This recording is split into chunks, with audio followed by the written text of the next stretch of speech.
ದ್ವಿತೀಯ PUCಯ ವಿದ್ಯಾರ್ಥಿಗಳಿಗೆ TRG education ಚಾನೆಲ್ಗೆ ಸ್ವಾಗತ. 2024-25ನೇ ಸಾಲಿನ ನೂತನ ಪ್ರಶ್ನೆ ಪತ್ರಿಕೆಯ ಪ್ರಶ್ನೆ ಸಂಖ್ಯೆ 16ಕ್ಕೆ ಸಂಬಂಧಿಸಿದಂತೆ ಹೊಂದಿಸಿ ಬರೆಯಿರಿ ಪ್ರಶ್ನೆಗಳಿರ್ತವೆ. ಈ ಹೊಂದಿಸಿ ಬರೆಯಿರಿ ಪ್ರಶ್ನೆಗಳು 5 ಅಂಕದ ಪ್ರಶ್ನೆಗಳಾಗಿರ್ತವೆ. ಈ 5 ಅಂಕಗಳ ಪ್ರಶ್ನೆಗಳಿಗೆ ಸಂಬಂಧಪಟ್ಟಂತೆ ಕಾವ್ಯ ಭಾಗದಲ್ಲಿ, ಪದ್ಯ ಭಾಗದಲ್ಲಿ ಪ್ರತಿಯೊಂದು ಯಾವ ರೀತಿ ಹೊಂದಿಸಿ ಬರೆಯಿರಿ ಕೊಡ್ತಾನೆ ಅನ್ನುವಂಥದ್ದನ್ನು ನಾವಿಲ್ಲಿ ನೋಡ್ತೀವಿ. ಇಲ್ಲಿ ಗುಂಪುಗಳನ್ನಾಗಿ ಮಾಡಲಾಗಿದೆ. ಪ್ರಶ್ನಾಕೋಶ ಅಂತಂದರೆ ಕ್ವಶನ್ ಬ್ಯಾಂಕ್, ಈ ದ್ವಿತೀಯ ಹಂತದ ಕನ್ನಡ ಭಾಷಾ ಪ್ರಶ್ನಾಕೋಶಗಳನ್ನು ತೆಗೆಯಲಾಗಿದೆ. ಗುಂಪು 1, ಗುಂಪು 2, ಗುಂಪು 3, ಆ ವಿಭಾಗ ಅಂತ ಹೀಗೆ ಮಾಡಿ 5 ಅಂಕಗಳು ಕಂಪ್ಲೀಟಾಗಿ ನಿಮಗೆ ಸಿಗೋ ಹಾಗೆ ಮಾಡಲಾಗಿದೆ. ಅದಕ್ಕಾಗಿ ವಿದ್ಯಾರ್ಥಿಗಳೇ ಈ ವಿಡಿಯೋನ ಸ್ಕಿಪ್ ಮಾಡದೆ ನೋಡಿ. ಒಂದು ವೇಳೆ ಈ ವಿಡಿಯೋ ಇಷ್ಟ ಆಯ್ತಂದ್ರೆ ಲೈಕ್ ಮಾಡಿರಿ, ಶೇರ್ ಮಾಡಿರಿ, ಸಬ್ಸ್ಕ್ರೈಬ್ ಆಗಿ ಪಕ್ಕದಲ್ಲಿರುವಂಥ ಬೆಲ್ ಬಟನ್ ಒತ್ತೋದ್ರ ಮೂಲಕ ನೋಟಿಫೈ ಆಗ್ರಿ ಅಂತ ಹೇಳ್ತಾ, ಮೊದಲನೇ ಗುಂಪು 1 ಅದರಲ್ಲಿ ಹೊಂದಿಸಿ ಬರೆಯಿರಿ. ನೋಡಿ ಯಾವ ರೀತಿ ಹೊಂದಿಸಬೇಕು. ಈ ಕಡೆ ನಾಗಚಂದ್ರ ಪಗೆಯಂ ಬಾಲಕನೆಂಬರೆ ಬೆಳಗುಜಾವ ಟಿ ಯಲ್ಲಪ್ಪ ಒಮ್ಮೆ ನಗುತ್ತೇವೆ ಅಂತ ಕೇಳಿದಾನೆ. ಈ ಕಡೆ ಸುಕನ್ಯಾ ಮಾರುತಿ ಕದಡಿದ ಸಲಿಲಂ ತಿಳಿವಂದದೆ ಹತ್ತಿ ಚಿತ್ತ ಮತ್ತು ಮುಕ್ತ ಕಂಠ ಕೂಡಲ ಸಂಗಮದೇವ ಶತಕ ಅಂತ ಕರೆದಿದ್ದಾನೆ. ಅಂದರೆ ಯಾವ ಕವಿ ಯಾವ ಪದ್ಯವನ್ನು ರಚಿಸಿದನಂತನೂ ಕೇಳ್ಬೋದು, ಅಥವಾ ಅದು ಯಾವ ಸಾಹಿತ್ಯದಲ್ಲಿ ರಚನೆ ಮಾಡಿದಾನಂತನೂ ಕೂಡ ಕೇಳ್ಬೋದು. ಜೊತೆಗೆ ಆ ಪದ್ಯದ ಲೇಖಕನಾದವನು ಯಾವ ಕವನ ಸಂಕಲನ, ಯಾವ ಆಕಾರ ಕೃತಿಯಿಂದ ಆರಿಸ್ಕೊಳ್ಳಲಾಗಿದೆ ಅನ್ನುವಂಥ ಒಂದೊಂದು ಪ್ರಶ್ನೆನೂ ಕೂಡ ಕೇಳ್ಬೋದು. ಇಲ್ಲಿ ನೋಡಿ, ನಾಗಚಂದ್ರ ಅಂದರೆ ಏನು ಬರೆದಿದ್ದಾನೆ? ಕದಡಿದ ಸಲಿಲಂ ತಿಳಿವಂದದೆ ಎನ್ನುವಂಥ ಒಂದು ಪದ್ಯವನ್ನು ಬರೆದಿದ್ದಾರೆ, ಅದರ ಲೇಖಕ. ಅದಕ್ಕಾಗಿ ನಾಗಚಂದ್ರ ಅಂದರೆ ಎರಡನೇದ್ರಿ, ಕದಡಿದ ಸಲಿಲಂ ತಿಳಿವಂದದೆ. ಪಗೆಯಂ ಬಾಲಕನೆಂಬೆರೆ, ಈ ಪಗೆಯಂ ಬಾಲಕನೆಂಬೆರೆ ಅನ್ನುವಂತಹ ಒಂದು ಪದ್ಯದ ಇದರ ಸಾಹಿತ್ಯ ಯಾವುದಪ್ಪ ಅಂತಂದರೆ ಶತಕ ಸಾಹಿತ್ಯದಲ್ಲಿ ಇದು ರಚನೆಯಾಗಿದೆ. ಹಾಗಾಗಿ ಇದಕ್ಕೆ 6ನೇದು ಶತಕ. ಬೆಳಗು ಜಾವವನ್ನು ಯಾರು ಬರೆದಾರಂದರೆ ದ ರಾ ಬೇಂದ್ರೆ ಅವರು ಬರೆದಾರ. ಯಾವ ಆಕಾರ ಕೃತಿಯಿಂದ ಆರಿಸ್ಕೊಳ್ಳಲಾಗಿದೆ ಬೆಳಗು ಜಾವ ಅಂತಂದರೆ ಮುಕ್ತ ಕಂಠ ಎಂಬ ಆಕಾರ ಕೃತಿಯಿಂದ ಆರಿಸ್ಕೊಳ್ಳಲಾಗಿದೆ. ಇಲ್ಲಿ ನೋಡಿ ಎಷ್ಟು ಪ್ರಶ್ನೆ ಕೇಳ್ತಾನೆ. ಬೆಳಗು ಜಾವ ಅಂದ ತಕ್ಷಣ ನಾವು ದ ರಾ ಬೇಂದ್ರೆ ಇತ್ತಂದರೆ ದ ರಾ ಬೇಂದ್ರೆ ಹಾಕಬೇಕು, ಇಲ್ಲ ಅಂತಂದರೆ ಇಲ್ಲಿ ಮುಕ್ತ ಕಂಠ ಅದ ರೀ. ಮುಕ್ತ ಕಂಠ ಅಂದರೆ ಇದು ಕವನ ಸಂಕಲನದ. ಹಾಗಾಗಿ ಬೆಳಗು ಜಾವ ಅನ್ನುವಂಥದ್ದು ಇದು ಮುಕ್ತ ಕಂಠ ಎನ್ನುವ ಒಂದು ಆಕಾರ ಕೃತಿಯಿಂದ ಆರಿಸ್ಕೊಳ್ಳಲಾಗಿದೆ. ಟಿ ಯಲ್ಲಪ್ಪನವರು ಯಾವ ಪದ್ಯವನ್ನು ಬರೆದಿದ್ದಾರೆ ಅಂತಂದರೆ, ಇಲ್ಲಿ ಬರೆದಿದ್ದಾರೆ ಯಾವ ಪದ್ಯವನ್ನು ಬರೆದಿದ್ದಾರೆ ಅನ್ನುವಂಥದ್ದು ನೋಡಬೇಕು. ಅಥವಾ ಟಿ ಯಲ್ಲಪ್ಪನವರು ಬರೆದಿರುವಂಥ ಪದ್ಯ ಇರಲಾರ್ದು ಹೋಯ್ತಂದರೆ ಕವನ ಆಕಾರ ಕೃತಿ ಯಾವುದು ಅಂತಾರ ನೋಡ್ಕೋಬೇಕು. ಹೀಗಾಗಿ ಟಿ ಯಲ್ಲಪ್ಪ ಯಾವುದು ಹತ್ತಿ ಚಿತ್ತ ಮತ್ತು ಎನ್ನುವಂಥ ಒಂದು ಪದ್ಯವನ್ನು ಬರೆದಿದ್ದಾರೆ. ಒಮ್ಮೆ ನಗುತ್ತೇವೆ, ಇದು ಸುಕನ್ಯಾ ಮಾರುತಿಯವರು ಈ ಪದ್ಯವನ್ನು ರಚಿಸಿದ್ದಾರೆ. ಹೀಗಾಗಿ ನಾವು ಹೊಂದಿಸಿ ಬರಿಬೋದು. ನಾಗಚಂದ್ರ ಕದಡಿದ ಸಲಿಲಂ ತಿಳಿವಂದದೆ ಪದ್ಯವನ್ನು ರಚನೆ ಮಾಡಿದ್ದಾರೆ. ಪಗೆಯಂ ಬಾಲಕನೆಂಬೆರೆ ಎನ್ನುವಂಥ ಒಂದು ಪದ್ಯ ಎದರಲ್ಲಿ ರಚನೆಯಾಗಿದೆ ಅಂದರೆ ಶತಕದಲ್ಲಿ.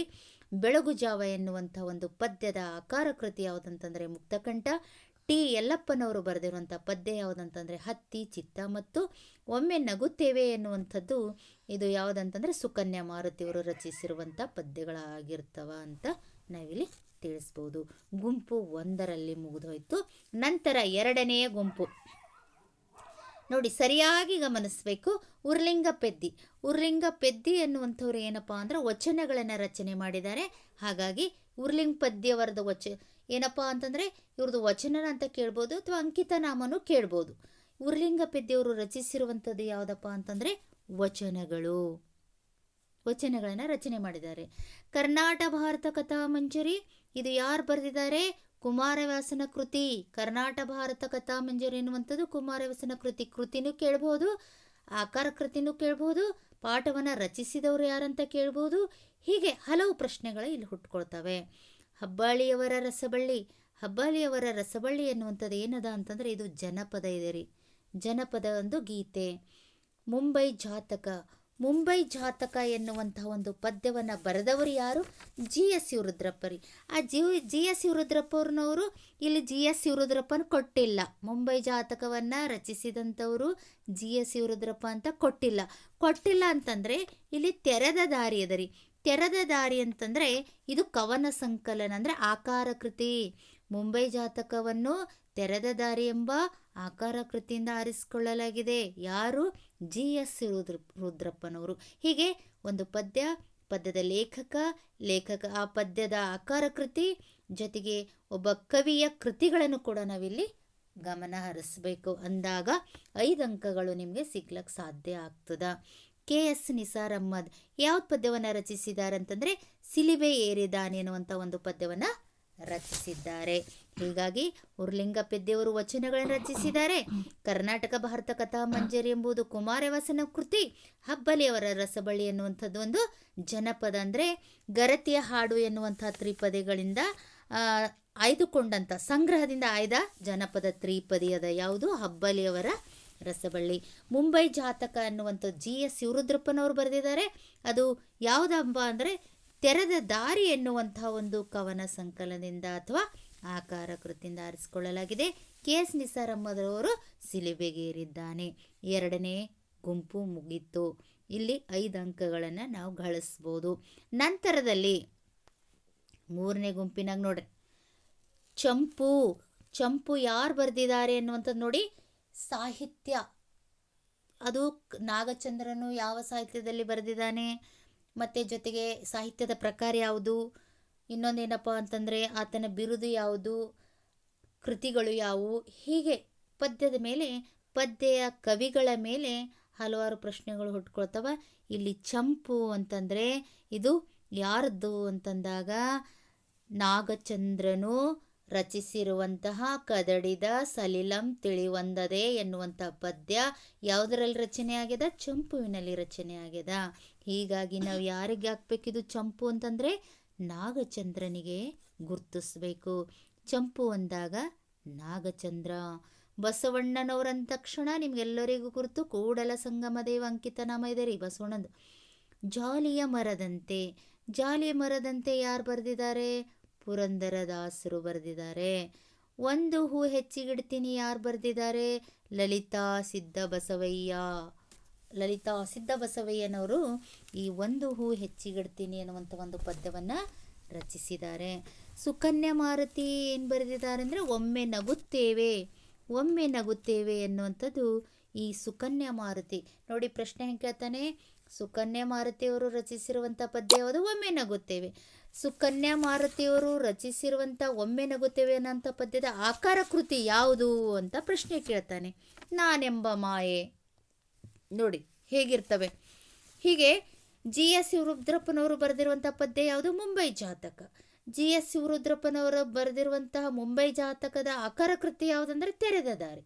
ಹೀಗೆ ಪ್ರಶ್ನೆ ಕೇಳ್ತಾನೆ. ಅದಕ್ಕಾಗಿ ಆಕಾರ ಕೃತಿ, ಪದ್ಯ, ಲೇಖಕರ ಹೆಸರು ಕಂಪಲ್ಸರಿ ನೆನ್ಪಿಡಲೇಬೇಕಾಗ್ತದೆ ನೀವು. ಹೀಗಾಗಿ ಇದು ಗುಂಪು ಮೂರು ಮುಗಿತಾ ಇತ್ತು. ನಂತರದಲ್ಲಿ ನಾವೇನು ನೋಡ್ತೀವಿ ಅಂತಂದರೆ 4ನೇ ಗುಂಪು ಕದಡಿದ ಸಲಿಲಂ ತಿಳಿವಂದದೆ. ಇದು ಏನದೆ ನೋಡಿ, ಇದು ಕದಡಿದ ಸಲಿಲಂ ತಿಳಿವಂದದೆ ನಾಗಚಂದ್ರನು ಬರೆದಿದ್ದಾನೆ. ಚಂಪು ಸಾಹಿತ್ಯದಲ್ಲಿ ಬರೆದಿದ್ದಾನೆ. 2 ಪ್ರಶ್ನೆ ಐತ್ರಿ. 3ನೇ ಪ್ರಶ್ನೆ ಏನಪ್ಪ ಅಂತಂದರೆ ಕದಡಿದ ಸಲಿಲಂ ತಿಳಿವಂದದೆ. ಇವ 2 ಆಪ್ಷನ್ಸ್ ಇಲ್ರಿ ಇದರಲ್ಲಿ. ಹೆಂಗೆ ಮಾಡಬೇಕು?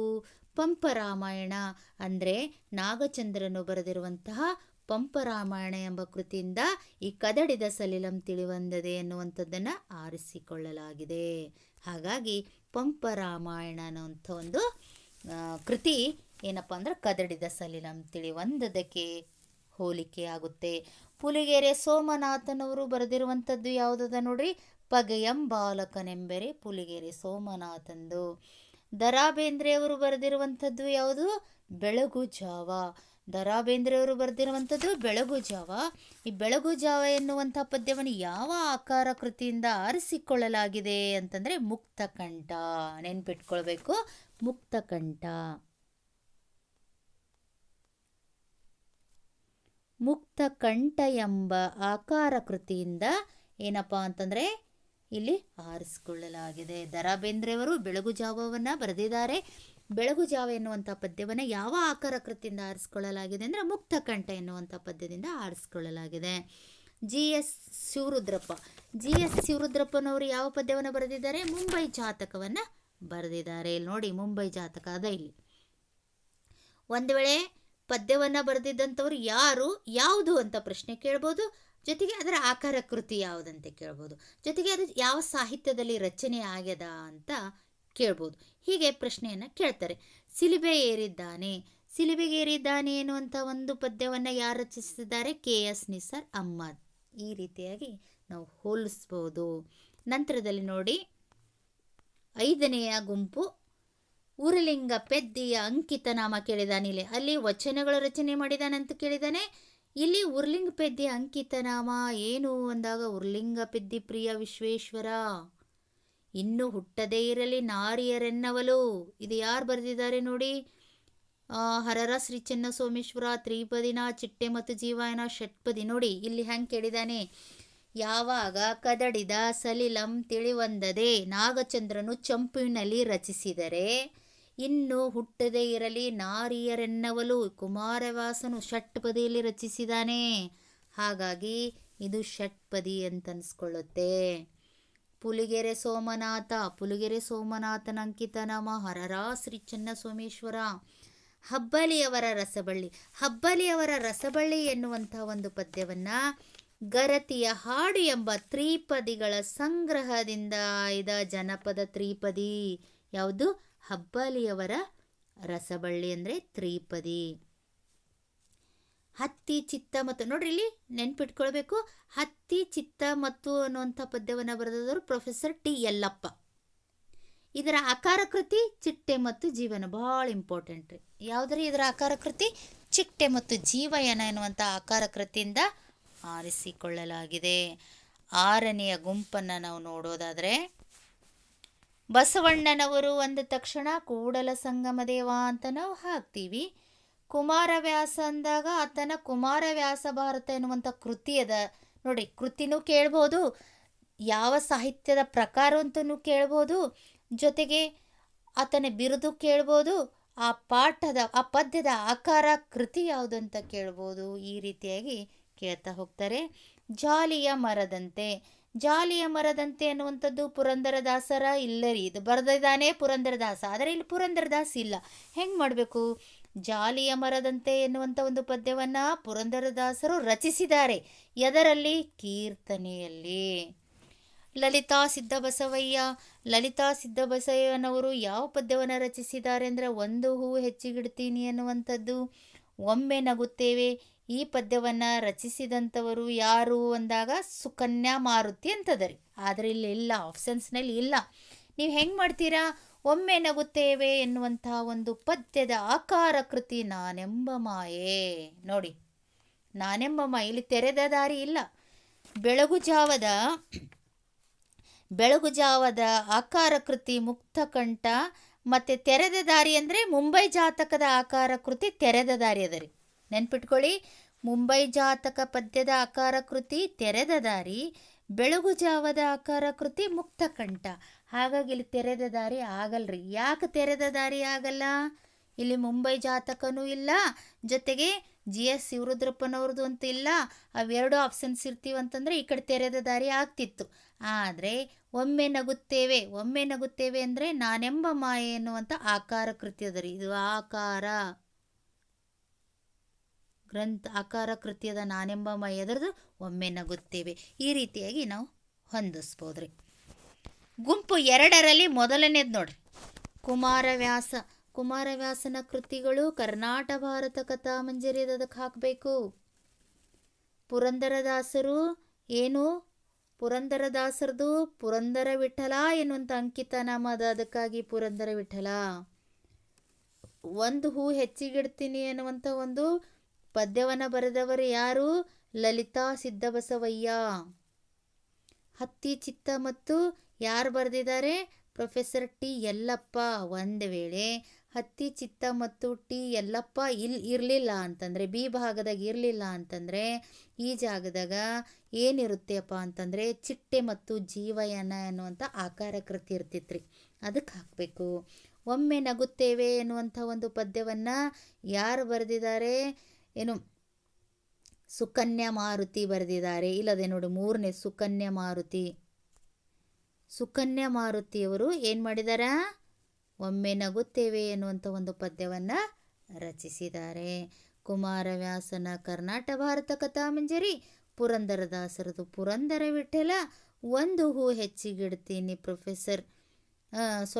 ಲಲಿತಾ ಸಿದ್ದಬಸವಯ್ಯ, ಹತ್ತಿ ಚಿತ್ತ ಪ್ರೊಫೆಸರ್ ಟಿ ಯಲ್ಲಪ್ಪ, ಒಮ್ಮೆ ನಗುತ್ತೇವೆ ಸುಕನ್ಯಾ ಮಾರುತಿ, ಒಮ್ಮೆ ನಗುತ್ತೆ ಸುಕನ್ಯಾ ಮಾರುತಿ ಅಂತ ನಾವಿಲ್ಲಿ ಗುರುತಿಸ್ತೀವಿ. ಹೀಗೆ ನಾವು ಹೊಂದಿಸ್ಬೋದ್ರಿ. ಕರ್ನಾಟ ಭಾರತ ಕಥಾಮಂಜರಿ ಕುಮಾರವ್ಯಾಸ ಭಾರತ ಎನ್ನುವಂಥ ಕೃತಿ ಅದ ರೀ. ಪುರಂದರದಾಸರು ಇಲ್ಲಿ ನೋಡಿ, ಪುರಂದರದಾಸರು ಏನು ರಚನೆ ಮಾಡಿದ್ದಾರೆ? ಕೀರ್ತನೆ ರಚನೆ ಮಾಡಿದ್ದಾರೆ. ಲಲಿತಾ ಸಿದ್ದಬಸವಯ್ಯ ಏನು ಮಾಡಿದ್ದಾರೆ? ಒಂದು ಹೂ ಹೆಚ್ಚಿಗಿಡ್ತೀನಿ ಅನ್ನುವಂಥ ಕೃತಿಯನ್ನು ರಚಿಸಿದ್ದಾರೆ. ಇದು ಕವನವನ್ನು ರಚಿಸಿದ್ದಾರೆ. ಟಿ ಯಲ್ಲಪ್ಪ ಏನು ಬರೆದಿದ್ದಾರೆ ನೋಡಿ? ಪ್ರೊಫೆಸರ್ ಟಿ ಯಲ್ಲಪ್ಪ ಹತ್ತಿ ಚಿತ್ತ ಇಲ್ಲಿಲ್ಲ, ಅಂದರೆ ಚಿಟ್ಟೆ ಮತ್ತು ಜೀವ ಅನ್ನುವಂಥ ಒಂದು ಆಕಾರ ಕೃತಿಯನ್ನು ರಚಿಸಿದ್ದಾರೆ. ಅದಕ್ಕಾಗಿ ಆಕಾರ ಕೃತಿ ಅಂತ ಹೇಳಬೇಕು. ನಾನೆಂಬ ಮಾಯೆ ಯಾರು ಬರೆದಿದ್ದಾರೆ? ನಾನೆಂಬ ಮಾಯೆ ಎನ್ನುವಂಥ ಆಕಾರ ಕೃತಿ ಅದ ರೀ. ಇದು ಒಮ್ಮೆ ನಗುತ್ತೇವೆ ಎಂಬ ಪದ್ಯದ ಆಕಾರ ಕೃತಿ ನಾನೆಂಬ ಮಾಯೆ. ಈ ನಾನೆಂಬ ಮಾಯೆ ಎನ್ನುವಂಥದ್ದು ಸುಕನ್ಯಾ ಮಾರುತಿ ಅವ್ರದ್ದು. ಹೀಗಾಗಿ ನಾವು ಗುರುತಿಸ್ತೀವಿ, ಹೊಂದಿಸ್ತೀವಿ. 5 ಅಂಕಗಳು ಯಾವುದೇ ಕಾರಣಕ್ಕಾಗಿ ಕಳೆದುಕೊಳ್ಬೇಡಿ ಅಂತ ಹೇಳ್ತಾ, ನಂತರದಲ್ಲಿ ಗ್ರೂಪ್ 3 ಸಂಖ್ಯೆ 3 ರೀ. ಗದುಗಿನ ಭಾರತ ಅಂದ ತಕ್ಷಣ ಕರ್ನಾಟ ಭಾರತ ಕಥಾಮಂಜರಿ, ಗದುಗಿನ ಭಾರತ, ಕರ್ನಾಟಕ ಭಾರತ ಕಥಾಮಂಜರಿ ಇವೆಲ್ಲ ಕೃತಿಗಳ್ರಿ. ಈ ಕೃತಿಗಳು ಹೀಗಾಗಿ ಒಂದಕ್ಕೊಂದು ಲಿಂಕ್ ಇರ್ತಾವ್ರಿ. ಜಾಲಿಯ ಮರದಂತೆ ಇದು ಒಂದು ಕೀರ್ತನೆ ಅದ ರೀ. ಜಾಲಿಯ ಮರದಂತೆ. ಲಲಿತಾ ಸಿದ್ದಬಸವಯ್ಯ ಒಂದು ಹೂ ಹೆಚ್ಚಿಗಿಡ್ತೀನಿ ಅಂತ ಪದ್ಯವನ್ನು ರಚಿಸಿದ್ದಾರೆ. ಚಿಟ್ಟೆ ಮತ್ತು ಜೀವಯಾನ ಇದು ಏನದಪ್ಪ ಅಂತಂದರೆ ಹತ್ತಿ ಚಿತ್ತ ಮತ್ತು ಎನ್ನುವಂಥ ಪದ್ಯದ ಆಕಾರ ಕೃತಿ ಚಿಟ್ಟೆ ಮತ್ತು ಜೀವಯಾನ. ಸುಕನ್ಯಾ ಮಾರುತಿಯವರು ಬರೆದಿರುವಂಥದ್ದು ಯಾವ ಪದ್ಯ? ಒಮ್ಮೆ ನಗುತ್ತೇವೆ ಅನ್ನುವಂಥದ್ದು ನಾನೆಂಬ ಮಾಯೆ ಎನ್ನುವಂಥ ಒಂದು ಪದ್ಯ ಆಕಾರ ಕೃತಿದ. ನೋಡಿ, ಸ್ವಲ್ಪ ಗಮನ ಹರಿಸ್ಬೇಕು. ನಾನೆಂಬ ಮಾಯೆ ಸುಕನ್ಯಾ ಮಾರುತಿಯವರು ರಚಿಸಿರುವಂತಹ ಒಮ್ಮೆ ನಗುತ್ತೇವೆ ಎಂಬ ಪದ್ಯದ ಆಕಾರ ಕೃತಿ ಅದರಿ ನಾನೆಂಬ ಮಾಯೆ. ಸರಿನಾ? ಹಾಗಾದರೆ ಇಲ್ಲಿ ವ್ಯಕ್ತಿಪರ ಕವನಗಳದವಲ್ರಿ, ಇದು ಯಾವ ಆಕಾರ ಕೃತಿ ಅದಲ್ಲ? ಕನ್ಫ್ಯೂಸ್ ಮಾಡ್ಕೋಬಾರ್ದಲ್ಲ. ಹೆಂಗೆ ಮಾಡಬೇಕು? ವ್ಯಕ್ತಿಪರ ಕವನಗಳು ನೆನ್ಪಿಟ್ಕೊಳ್ಳಿ. KS ನಿಸಾರ್ ಅಹ್ಮದವರ ಆಕಾರ ಕೃತಿ. KS ನಿಸಾರ್ ಅಹ್ಮದವರ ಆಕಾರ ಕೃತಿ ಅಂದರೆ ಯಾವ ಇದು ಏನಪ್ಪ ಅಂದರೆ ಯಾವ ಕವನ, ಯಾವ ಪದ್ಯದಿಂದ ಆರಿಸ್ಕೊಳ್ಳೋದಂದರೆ ಸಿಲುಬೆಗೇರಿದಾನೆ ಅನ್ನುವಂಥ ಒಂದು ಪದ್ಯದ ಮೂಲಕ ಏನಪ್ಪ ಅಂತಂದರೆ ಇಲ್ಲಿ ವ್ಯಕ್ತಿಪರ ಕವನಗಳು ಯಾವ ಪದ್ಯದ ಆಕಾರ ಕೃತಿ ಅಂದಾಗ ಸಿಲುಬೆಗೇರಿದ್ದಾನೆ ಅನ್ನುವಂಥ ಪದ್ಯದ ಆಕಾರ ಕೃತಿ ವ್ಯಕ್ತಿಪರ ಕವನಗಳು. ಹಾಗಾದರೆ ಸಿಲುಬೆಗೇರಿದಾನೆ ಅನ್ನುವಂಥ ಪದ್ಯವನ್ನು ಬರೆದವರು ಯಾರು? KS ನಿಸಾರ್ ಅಹ್ಮದ್. ಸ್ವಲ್ಪ ಗಮನ ಕೊಡಬೇಕು. ನಾನೆಂಬ ಮಾಯೆ ಸುಕನ್ಯಾ ಮಾರುತಿಯವರು ಬರೆದಿರುವ ಒಂದು ಹೂ ಹೆಚ್ಚಿಗಿಡ್ತೀನಿ ಅನ್ನುವಂಥ ಒಂದು ಪದ್ಯದ ಆಕಾರ ಕೃತಿ. ಅದೇ ರೀತಿ ವ್ಯಕ್ತಿಪರ ಕವನಗಳು KS ನಿಸಾರ್ ಅಹ್ಮದ್ ಅವರು ರಚಿಸಿರುವಂಥ ಸಿಲುಬೆಗೇರಿದಾನೆ ಅನ್ನುವಂಥ ಪದ್ಯದ ಆಕಾರ ಕೃತಿ. ನೆನ್ಪಿಟ್ಕೊಳ್ಬೇಕು. ಜೊತೆಗೆ ಚಿಟ್ಟೆ ಮತ್ತು ಜೀವಯಾನ ಎನ್ನುವಂಥ ಒಂದು ಆಕಾರ ಕೃತಿ ಇದೆ. ಇದು ಎದರದಂತಂದರೆ ಹತ್ತಿ ಚಿತ್ತ ಮತ್ತು ಅನ್ನುವಂಥ ಒಂದು ಪದ್ಯದಿಂದ ಆಕಾರ ಕೃತಿ. ಇದನ್ನು ಬರೆದಿದ್ರು ಪ್ರೊಫೆಸರ್ ಟಿ ಯಲ್ಲಪ್ಪ. ಹೆಂಗೂ ಕೇಳ್ಬೋದು ರೀ, ಪದ್ಯ ಕೇಳ್ಬೋದು, ಪದ್ಯ ಬರೆದವ್ರು ಯಾರು ಕೇಳ್ಬೋದು, ಅವೆರಡು ಕೊಟ್ಟು ಮತ್ತು ಇದು ಆಕಾರ ಕೃತಿ ಯಾವುದಂತ ಕೇಳ್ಬೋದು. ಇವೆಲ್ಲವೂ ನೆನ್ಪಿಟ್ಕೊಳ್ಬೇಕಾಗ್ತದೆ ನೋಡಿ. 4ನೇ ಗುಂಪು 2ರಲ್ಲಿ 4ನೇದು ಇನ್ನು ಹುಟ್ಟದೇ ಇರಲಿ ನಾರಿಯರೆನ್ನವಲು ಅಂತಂದರೆ ಇದು ಕುಮಾರವ್ಯಾಸನು ರಚನೆ ಮಾಡಿದಾನ. ಆತನ ಕೃತಿ ಕರ್ನಾಟಕ ಭಾರತ ಕಥಾಮಂಜರಿ. ಹಾಗಾಗಿ ಇದು ಕರ್ನಾಟಕ ಭಾರತ ಕಥಾಮಂಜರಿ ಆಗುತ್ತೆ. ಪುರಂದರ ವಿಠಲ ನೋಡಿ, ಪುರಂದರ ವಿಠಲ ಜಾಲಿಯ ಮರದಂತೆನೂ ಕೊಟ್ಟನ ಆಪ್ಷನ್ಸು. ಪುರಂದರ ವಿಠಲ ಪುರಂದರದಾಸರು ಅಂತ ಕೊಟ್ಟಿದ್ದಾನೆ. ಇಂಥ ಸಂದರ್ಭದಲ್ಲಿ ನೀವು ಏನು ಮಾಡಬೇಕಪ್ಪ ಅಂತಂದರೆ, ನೀವು ಪುರಂದರ ವಿಠಲ ಅಂದರೆ ಪುರಂದರದಾಸರು ಅನ್ನೋದಕ್ಕೆ ಹಾಕ್ಬೇಕ್ರಿ. ಪುರಂದರದಾಸರು. ಲಲಿತಾ ಸಿದ್ದಬಸಯ್ಯ ಯಾವ ಕೃತಿಯನ್ನು ಬರೆದಿದ್ದಾರೆ? ಒಂದು ಹೂ ಹೆಚ್ಚಿಗಿಡ್ತೀನಿ. ಟಿ ಯಲ್ಲಪ್ಪನವರು ಹತ್ತಿ ಚಿತ್ತ ಮತ್ತು ಎನ್ನುವಂಥ ಒಂದು ಪದ್ಯವನ್ನು ರಚಿಸಿದ್ದಾರೆ. ನಾನೆಂಬ ಮಾಯೆ ಎನ್ನುವಂಥದ್ದು ಏನಪ್ಪ ಅಂದರೆ ಒಮ್ಮೆ ನಗುತ್ತೇವೆ ಎನ್ನುವಂಥ ಒಂದು ಪದ್ಯದ ಆಕಾರ ಕೃತಿ. ಹೀಗಾಗಿ ಹೊಂದಿಸ್ಬೋದು. 5ನೇದು ನೋಡ್ರಿ, ಕರ್ನಾಟಕ ಭಾರತ ಕಥಾಮಂಜರಿ. ಕರ್ನಾಟಕ ಭಾರತ ಕಥಾಮಂಜರಿ ಎಂದಾಗ ಇಲ್ಲೇನ ಅಂತಂದರೆ ಭಾಮಿನಿ ಷಟ್ಪದಿಯಲ್ಲಿ ರಚನೆಯಾಗಿರುವಂಥದ್ದು. ಕರ್ನಾಟಕ ಭಾರತ ಕಥಾಮಂಜರಿ ಇದು ಭಾಮಿನಿ ಷಟ್ಪದಿಯಲ್ಲಿ ರಚನೆಯಾಗಿರುವಂಥದ್ದು. ಜಾಲಿಯ ಮರದಂತೆ ಯಾರು ಬರೆದಿದ್ದಾರೆ? ಪುರಂದರದಾಸರು ಬರೆದಿದ್ದಾರೆ.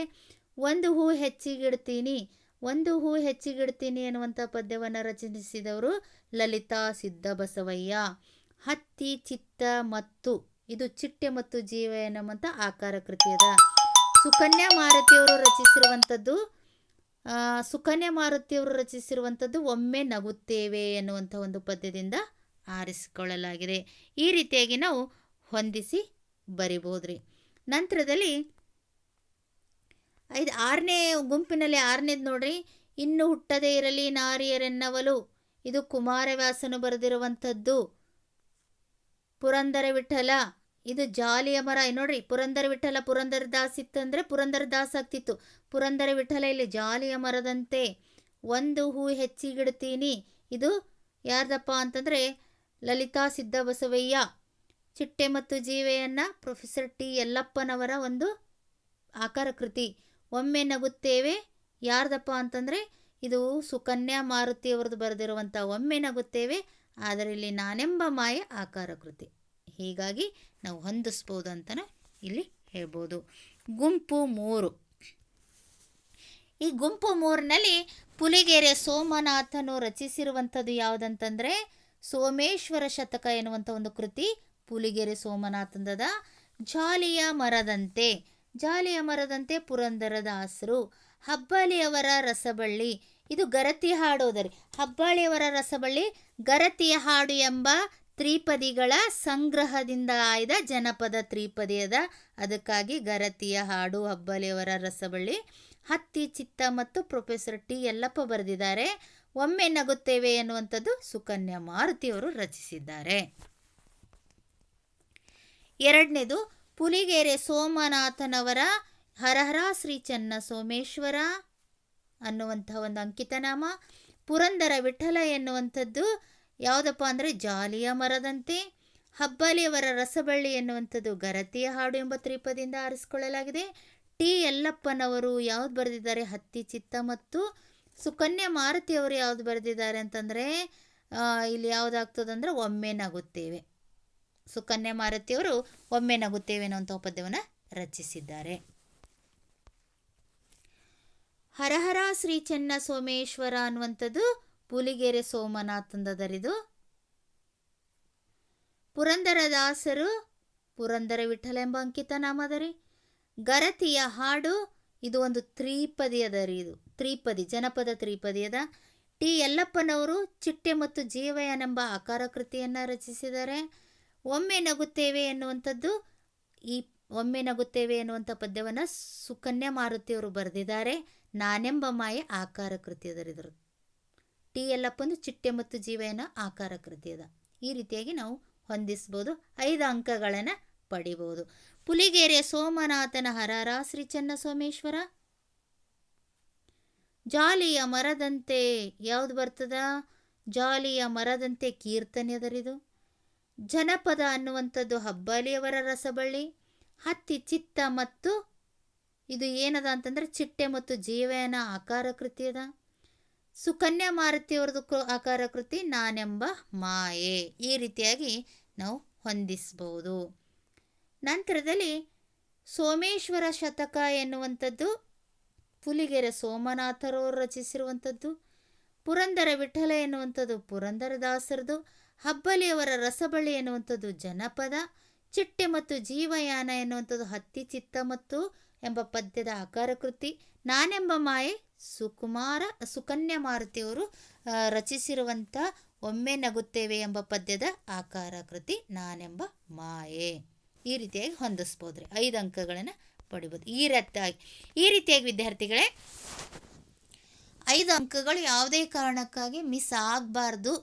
ಜೊತೆಗೆ ಈ ಪ್ರತಿಯೊಂದು ಪದ್ಯದ ಕವಿಯಾಗಿರಬಹುದು, ಕವಿ ರಚಿಸಿರುವಂತಹ ಪದ್ಯ, ಜೊತೆಗೆ ಆ ಪದ್ಯದ ಆಕಾರ ಕೃತಿ, ಆ ಕವಿಯ ಬಿರುದು, ಆ ಯಾವ ಸಾಹಿತ್ಯದ ಪ್ರಕಾರದಲ್ಲಿ ರಚನೆ ಆಗಿದವ ಅನ್ನುವಂಥದ್ದು, ಜೊತೆಗೆ ಆ ಕವಿಗಳ ಕೃತಿಗಳು, ಹೀಗೆ ಹೊಂದಿಸಿ ಬರೆಯಲಿ ಕೇಳುವಂಥ ಅವಕಾಶವಿದೆ. ಅದಕ್ಕಾಗಿ ನೀವು ಸರಿಯಾಗಿ ಇವೆಲ್ಲವನ್ನು ನೀವು ಗಮನಿಸಿದಾಗ ನಿಮಗೆ 5 ಅಂಕಗಳು ಗಿಟ್ಟಿಸ್ಕೊಳ್ಳೋಕೆ ಸಹಾಯಕ ಆಗುತ್ತೆ ಅಂತ ಹೇಳ್ತಾ, ನನ್ನ ಕ್ಲಾಸ್ ಇಷ್ಟ ಆಯ್ತಂದರೆ ಲೈಕ್ ಮಾಡಿರಿ, ಶೇರ್ ಮಾಡಿರಿ, ಸಬ್ಸ್ಕ್ರೈಬ್ ಆಗಿ, ಪಕ್ಕದಲ್ಲಿರುವಂಥ ಬೆಲ್ ಬಟನ್ ಒತ್ತೋದ್ರ ಮೂಲಕ ನೋಟಿಫೈ ಆಗಿರಂತ ಹೇಳ್ತಾ ನನ್ನ ಕ್ಲಾಸನ್ನು ಮುಗಿಸ್ತೀನಿ. ಧನ್ಯವಾದಗಳು.